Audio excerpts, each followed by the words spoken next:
आवाम के बीच में जो उनकी मकबूलियत है, उन मकबूलियत को जो उन्होंने काम किया है बहुत कम समय में तमाम लोगों के बीच में, चाहे सरकार में रहे हो या सरकार से बाहर रहे, समाज के बीच में जो उन्होंने मैसेज देने का काम किया है युवा दूत के रूप में, उन तमाम चीज़ों को अक़लियत की फलाह के लिए, अक़लियत की जो है तरक्की के लिए युवा, और इसलिए नहीं कि वो किसी जो लायक नहीं थे उसको नौकरी देते थे, बल्कि बेईमानी के चांसेस खत्म हो गए। आज जो सिस्टम है बिहार के अंदर, ये नौकरी घटती जा रही है और जहां बेचैनी है मुसलमानों के अंदर और दूसरे अरबियों के अंदर कि मुझे मौका नहीं मिलता, इसलिए एक बिहार के अंदर जो तेजस्वी जी हुए हैं, मुझे उम्मीद है कि लालू जी के बताए हुए रास्ते पर वो चलेंगे और चल भी रहे हैं। तो आगे अल्पसंख्यक को जो भी अक़लियत के लोग हैं, और अक़लियत का मतलब सिर्फ अकेला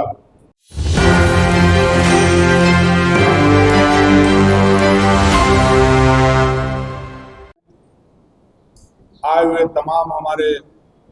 प्रिंट मीडिया के तमाम जो है साथियों का अपनी जानिब से और बिहार के जन जन के नेता आदरणीय लालू यादव भाई तेजस्वी यादव की तरफ से आपका खैर मकदम करते हैं, आपका इस्तकबाल करते हैं। और इस्तकबाल इसलिए करते कि ईद का महीना चल रहा है और उस ईद के महीने में भी हम लोग तमाम लोग,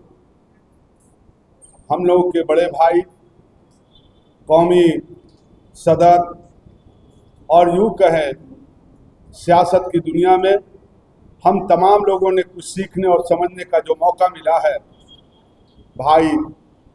गार्जियन जो है अशरफ अली फातमी साहब,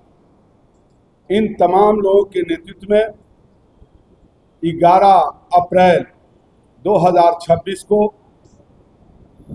अभिनंदन समारोह जो रखा गया है, इस्तकबालिया प्रोग्राम, उसका सिर्फ मकसद अपने राष्ट्रीय कार्यकारी अध्यक्ष भाई तेजस्वी जी का इस्तकबाल ही नहीं करना, बल्कि आवाम के बीच में जो उनकी मकबूलियत है, उन मकबूलियत को जो उन्होंने काम किया है बहुत कम समय में तमाम लोगों के बीच में, चाहे सरकार में रहे हो या सरकार से बाहर रहे, समाज के बीच में जो उन्होंने मैसेज देने का काम किया है युवा दूत के रूप में, उन तमाम चीज़ों को अक़लियत की फलाह के लिए, अक़लियत की जो है तरक्की के लिए, युवाओं को रोजगार के लिए, और ख़ासकर जो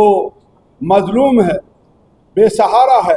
उनके बीच में सहारा बनने का जो काम किया है, उन तमाम चीज़ों को हम लोग तफसील से कृष्ण मेमोरियल हॉल में हम लोग के कौमी सदर साहब और भाई तेजस्वी जी रखने का काम करेंगे। हम लोगों ने इस कार्यक्रम को सफल बनाने के लिए पूरे बिहार में कौमी सदर साहब ने जो है घूमने का काम किया, और साथ साथ हम लोगों ने भी साना बसाना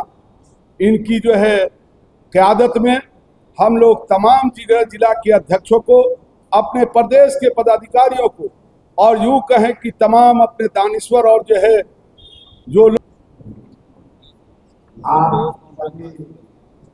मीडिया के साथियों का स्वागत है। आप लोगों को मालूम होगा कि 11 अप्रैल 2026 को कृष्ण मेमोरियल हॉल में अल्पसंख्यक प्रकोष्ठ के राष्ट्रीय अध्यक्ष आदरणीय अली असलम फातमी जी के द्वारा एक बड़ा जलसा रखा गया है, जिसमें अपने पार्टी के कार्यकारी राष्ट्रीय अध्यक्ष आदरणीय श्री तेजस्वी यादव जी का स्वागत हुआ, और उसके साथ ही अल्पसंख्यक समाज जो पार्टी के साथ कदम में कदम मिलाकर के चल रहा है और एक पार्टी के लीड की तरह है, वो अपना एक आगाज कार्यक्रम का शुरुआत उस हॉल से करेंगे, और निश्चित तौर से इसका असर पूरे प्रदेश में नहीं पूरे देश में जाएगा। और इसका परिणति होगा जो लोग पूरा शिथिल पड़ गए थे उसके एक नई जोश नई ऊर्जा का संचार होगा। इसका नेतृत्व आदरणीय अली असलम खान साहब करेंगे। देने वाले, और इसलिए नहीं कि वो किसी जो लायक नहीं थे उसको नौकरी देते थे, बल्कि बेईमानी के चांसेस खत्म हो गए। आज जो सिस्टम है बिहार के अंदर, ये नौकरी घटती जा रही है, और जहां बेचैनी है मुसलमानों के अंदर और दूसरे अरबियों के अंदर कि मुझे मौका नहीं मिलता, इसलिए एक बिहार के अंदर जो तेजस्वी जी हुए हैं, मुझे उम्मीद है कि लालू जी के बताए हुए रास्ते पर वो चलेंगे और चल भी रहे हैं। तो आगे अल्पसंख्यक को जो भी अकलियत के लोग हैं, और अकलियत का मतलब सिर्फ अकेला मुसलमान नहीं है, उसमें दूसरी बिरादरी भी है, सिख है, ईसाई है, जैन है, बौद्ध है, तो ये सभी आज परेशान हैं। तो इन सब की का जो नेतृत्व है, इन सब की जो क़ियादत है, वो आप तेजस्वी जी के पास आ गई है एक कारगुजार सदर की हैसियत से। तो मैं उम्मीद करता हूँ कि वो जो हमारे बड़ी मुश्किलात हैं, और नीतीश जी के वक्त में भी कुछ काम हुआ है, मैं मानता हूँ, लेकिन वो उन कामों से जो बेसिक चीजें हैं मुसलमानों की या संकट की, वो नहीं बनी। तो मैं चाहता हूँ कि आने वाले दिनों में एक एजेंडा भी तय हो, और उस दिन भी हम लोग चाहेंगे कि वो आगे उनके मन में क्या है, हम लोग क्या चाहते हैं, वो सारी बातों को वहाँ रखें। साथियों, एक दूसरा जो बड़ा बदलाव बिहार के अंदर महसूस किया जा रहा है अभी तक, वो ये है कि 21वें साल में है, नीतीश कुमार जी के नेतृत्व में सरकार चल रही। हम लोग भी थोड़े वक्त के लिए आए तो उसमें भी वजीर आला मुख्यमंत्री वही थे,